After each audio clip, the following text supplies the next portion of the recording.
bacaan-bacaan yang telah kita dengar memberikan nasihat bagi kita untuk merendahkan diri, berpuasa, dan memohonkan agar Tuhan mengampuni kita di dalam perjalanan hidup kita sehari-hari.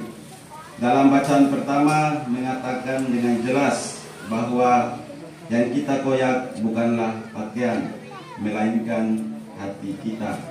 Dipimpin Frater Michael Epi Yaflean, Umat Stasi Auxilius Ransiki, Paroki Agustinus Manokwari, Keuskupan Manokwari Sorong merayakan Ekaristi atau Misa Rabu Abu, berlangsung pada Selasa, tanggal 13 Februari tahun 2024 sore di Gereja Auxilius Ransiki. Jalannya misa penerimaan abu tersebut berlangsung lancar dan hikmat hingga selesai. Diketahui Ekaristi atau Misa Rabu Abu sendiri merupakan hari perdana masa Prapaskah yang akan berlangsung selama 40 hari ke depan hingga Hari Raya Paskah. Dalam tradisi Gereja Katolik, Rabu Abu identik dengan penandaan abu di kening setiap umat sebagai simbol masa tobat, puasa dan pantang. Sekedar diketahui, Ekaristi Misa Rabu Abu tahun 2024, sedianya berlangsung pada tanggal 14 Februari. Dalam rangka mendukung proses jalannya pesta demokrasi pemilihan umum yang jatuh pada hari yang sama, Gereja Katolik melalui Keuskupan memberi kebijakan kepada gereja-gereja paroki agar melaksanakan Misa Rabu Abu pada Selasa, tanggal 13 Februari tahun 2024, sehari sebelum pesta demokrasi pemilihan umum.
menjadi cemburu karena tangannya dan menaruh belas kasihan kepada umat.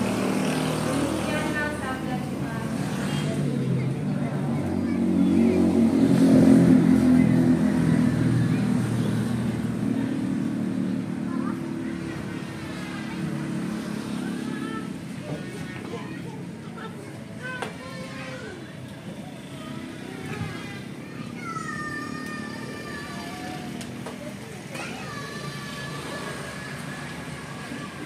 Kasihanilah kami ya Allah,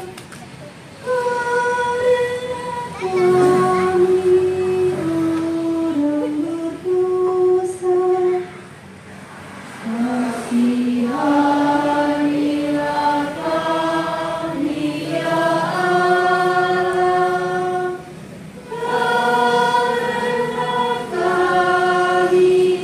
orang berdosa. Kasihilah aku ya Allah, menurut kasih setiamu, menurut besar rahmat-Mu, hapuskan pelanggaranku. Bersihkanlah aku seluruh kesalahanku, dan tahirkanlah aku dari dosaku. Kasihanilah kami ya Allah,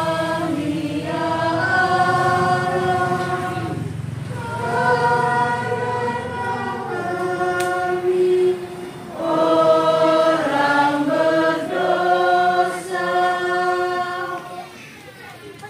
Sebab aku sendiri sadar akan pelanggaranku, dosaku selalu terbayang di hadapan-Mu.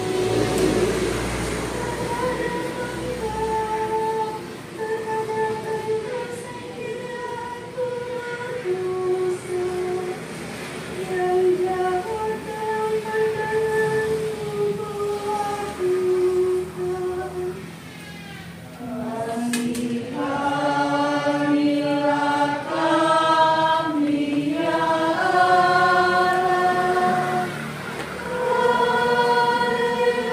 karena kami orang berdosa. Ciptakanlah hati yang murni dalam diriku ya Allah, dan berilah semangat yang teguh dalam batinku.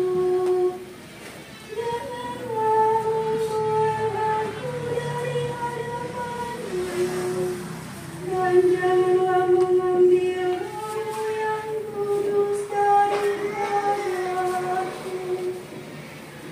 Kasihanilah kami ya Allah, karena kami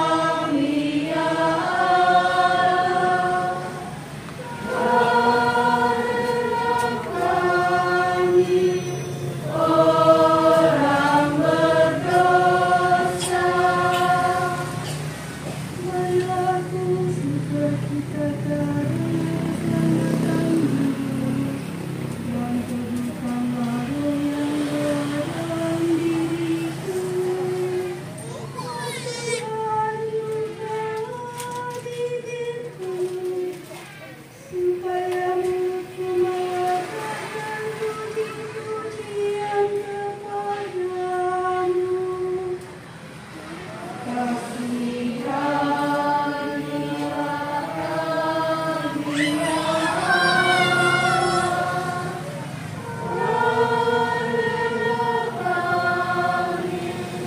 orang berdosa. Bacaan kedua.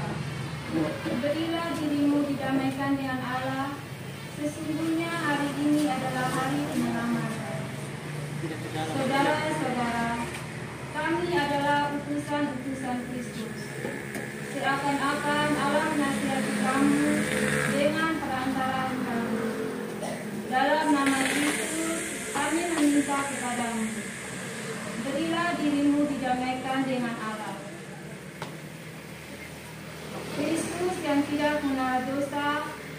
dibuatnya menjadi dosa karena kita, supaya dalam Dia kita dibenarkan oleh Allah. Sebab teman-teman sekerja, kami menasihati kamu supaya kamu jangan membuat sia-sia kasih karunia Allah yang telah kamu terima. Sebab Allah berfirman, pada waktu berkenan, Aku akan mendengarkan engkau pada hari Aku menyelamatkan, Aku akan menolong engkau. Camkanlah saat inilah, saat perkenaan itu. Hari inilah hari penyelamatan itu. Demikianlah sabda Tuhan.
Dalam khotbah di bukit, Yesus bersabda kepada murid-muridnya, "Hati-hatilah jangan sampai melakukan kewajiban agamamu di hadapan orang supaya dilihat.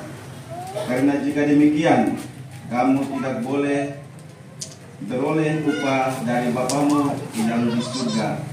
Jadi apabila engkau memberi sedekah, janganlah engkau mencenangkan hal itu seperti yang dilakukan orang munafik di rumah-rumah ibadat dan di lorong-lorong supaya dipuji orang. Aku berkata kepadamu, hendaklah sedekahmu itu berikan dengan tersembunyi, maka Bapamu yang melihat yang tersembunyi akan membalasnya kepadamu. Dan apabila kamu berdoa, janganlah berdoa seperti orang munafik. Mereka suka mengucapkan doanya dengan berdiri di rumah-rumah ibadat dan pada tikungan-tikungan jalan raya, supaya mereka dilihat orang. Aku berkata kepadamu, mereka sudah mendapat upahnya. Tetapi jika engkau berdoa, masuklah ke dalam kamarmu, tutuplah pintu, dan berdoalah kepada Bapamu yang ada di tempat tersembunyi. Maka Bapamu yang melihat yang tersembunyi akan membalasnya kepadamu. Dan apabila kamu berpuasa, janganlah muram mukamu seperti orang munafik. Mereka mengubah air mukanya supaya orang melihat bahwa mereka sedang berpuasa. Aku berkata kepadamu, mereka sudah mendapat upahnya. Tetapi apabila engkau berpuasa, minyakilah kepalamu dan cucilah mukamu, supaya jangan dilihat orang bahwa engkau sedang berpuasa, melainkan hanya oleh Bapamu yang ada di tempat tersembunyi. Maka Bapamu yang melihat yang tersembunyi akan membalasnya kepadamu. Demikianlah sabda Tuhan. Terpujilah Kristus. Saudara dan saudariku yang terkhusus, bacaan-bacaan yang telah kita dengar memberikan nasihat bagi kita untuk merendahkan diri, berpuasa, dan memohonkan agar Tuhan mengampuni kita di dalam perjalanan hidup kita sehari-hari. Dalam bacaan pertama mengatakan dengan jelas bahwa yang kita koyak bukanlah pakaian, melainkan hati kita. Sejalan dengan hal ini, Yesus juga menyatakan hal yang sama. Puasa kita bukanlah untuk dipamerkan atau supaya dilihat orang. Yang paling penting bagi Tuhan adalah isi hati kita sendiri untuk berpantang dan berpuasa.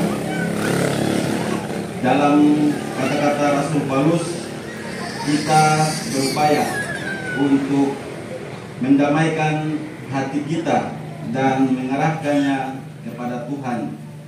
Bisa jadi selama masa Prapaskah ini kita memilih hal-hal untuk menjadi pantangan kita. Umumnya kita memilih untuk meninggalkan kebiasaan-kebiasaan buruk demi kesehatan jiwa kita atau juga demi raga kita. Saudara dan saudariku yang terkasih dalam Tuhan kita Yesus Kristus, kita juga diajak untuk tidak munafik atau berpura-pura, khususnya dalam hal bersedekah atau membantu orang lain, atau berdoa, berpantang, dan berpuasa. Tidak perlu untuk dilihat orang. Tidak usah melakukan itu untuk dilihat orang bahwa kita sedang berpantang, berpuasa, dan berdoa. Lakukanlah semua itu tanpa harus dilihat orang, sebab Tuhan melihat yang tersembunyi. Itulah yang ditunjukkan kepada kita lewat bacaan Injil pada hari ini. Saudara dan saudariku yang terkasih dalam Tuhan kita Yesus Kristus, kadang orang mau bersedekah atau membantu orang supaya dilihat orang, mau berdoa supaya dilihat orang, mau berpuasa dengan ekspresi seolah-olah yang benar, mau berpuasa dan dipuji-puji orang. Tuhan tidak begitu. Tuhan mau kita tampil adanya, jujur dan tulus dalam hal berpuasa dan berpantang dan lain sebagainya di dalam kehidupan kita sehari-hari. Oleh karena itu, kita diajak bukan saja untuk melakukan selama masa Prapaskah ini, melainkan kita memulainya di masa Prapaskah ini untuk selanjutnya di kemudian hari. Itulah makna dari pantang dan puasa kita. Kita memohonkan rahmat Tuhan agar kita sekalian dikuatkan untuk mengubah kebiasaan kita yang kurang baik dan sedapat mungkin membangun kebiasaan yang baik di dalam keseharian hidup kita bersama. Semoga demikian.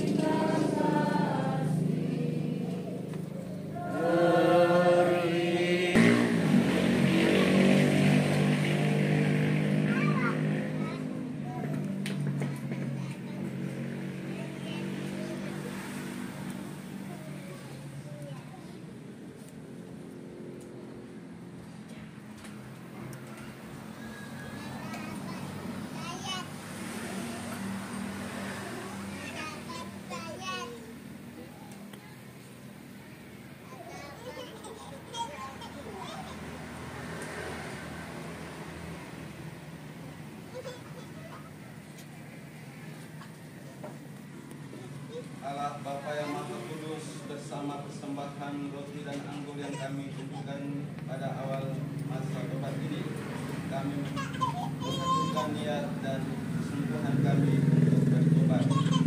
Kami mohon berkenanlah Engkau menerima persembahan ini serta memberkati niat pertobatan kami dengan pandangan Kristus Tuhan kami ini dan sepanjang segala masa.